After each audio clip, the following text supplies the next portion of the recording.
latest post ni Congressman Kiko Barsaga. Patutsada niya ito kay Senator Risa Hontiveros. Sabi dito, kaya pala prinoprotektahan ni Senator Hontiveros si Romualdez.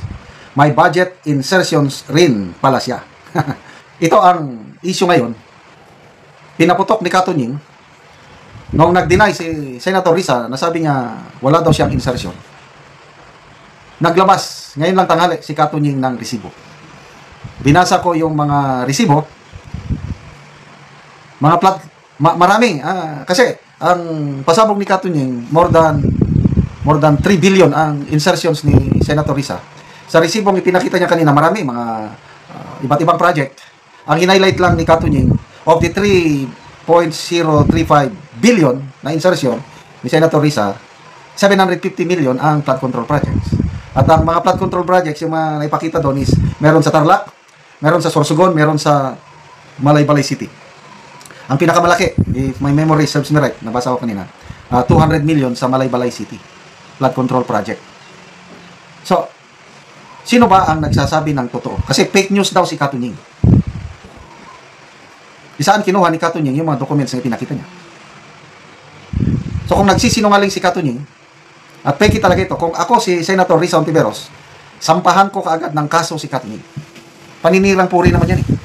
Kagaya ng ginawa ni Senator Risa Hontiveros, yung kay alias Karine, o Michael Maurilio ba yun? Yung lumantad, last year ba yun na binayaran daw siya ni Senator Hontiveros? Diba? Sinampan niya kaagad ng cyber level. Pati 5 vloggers. Kasama ata si Attorney Ferdinand Topacio. Ayun, sampa. Okay, so, ito na, wala nang balita doon. Ano nang nangyari? So ito, hindi pa naman absolute truth yung pinalabas ni Katunying. Kasi kung minsan din si Katunying, ano ba yun? May mga nilabas din siyang akusasyon noon kay Attorney Vic Rodriguez na later on napatunayan na hindi pala totoo. O si Katunying noon ang nagpalabas.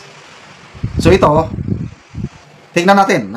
Ulitin ko hindi ko pa masyadong pinapaniwalaan ang mga resibo ni Katunying. I don't know kung saan niya nakuha yun. Basta nakalagay doon yung name of project.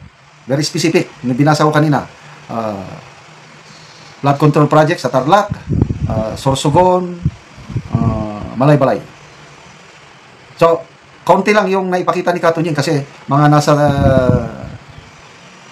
may 75 million. Pare-parehas ang amount eh. 4. Sa Tarlac, 4 na project. 75 million. Pare-parehas ang amount. So, kung 4 yun, 150, 300 million. Tapos yung Malaybalay, 200 million, 500 na. So, all in all, 750 million. Malaki-laki rin eh. So, sino pa kaya, kung totoo, sino pa yung mga ibang senador na may flood control insertion? Ito sana ang tumbukin ng Blue Ribbon Committee hearing. Kung totohanan yung ginagawang investigasyon ngayon. Tingnan nyo, si Senator Chis Escudero, Senator Joel Villanueva, Senator Jinggoy. Isang beses lang nabanggit ng pangalan nila ng Josec Bernardo Bayon at saka Bryce Hernandez. Nirekomenda kagad na sampahan ng kaso. Ganun kabilis. O ito ngayon, Risa Hontiveros, nasa majority. Hindi ba dapat maimbestigahan?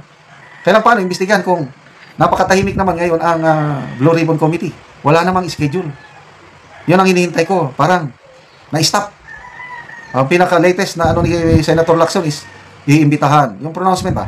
Iimbitahan si Saldico at Martin Romualdez sa susunod na hearing. Kailan ang next hearing? Wala naman.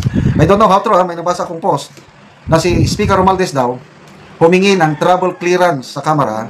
14 days daw magpunta sa ibang bansa para magpagamot. Is this true? I'm not sure. Post lang na nabasa ko. Babalik daw siya after 14 days. So, sana ma-confirm ng Kamara kung totoo ba at kung ano ang desisyon ng Kamara. Pagbigyan ba o hindi? Sa tingin ko, kung totoo na nag-request siya, tingin ko pagbibigyan. At once na nakalabas sa bansa si dating Speaker Romualdez, matutulad na rin siya kay Saldico na hindi na babalik. Opinion ko lang yan. Tapos na ang labanan. Pag nakalabas si dating Speaker Romualdez, hindi na yan babalik dito. Sana mali itong mga hinala ko.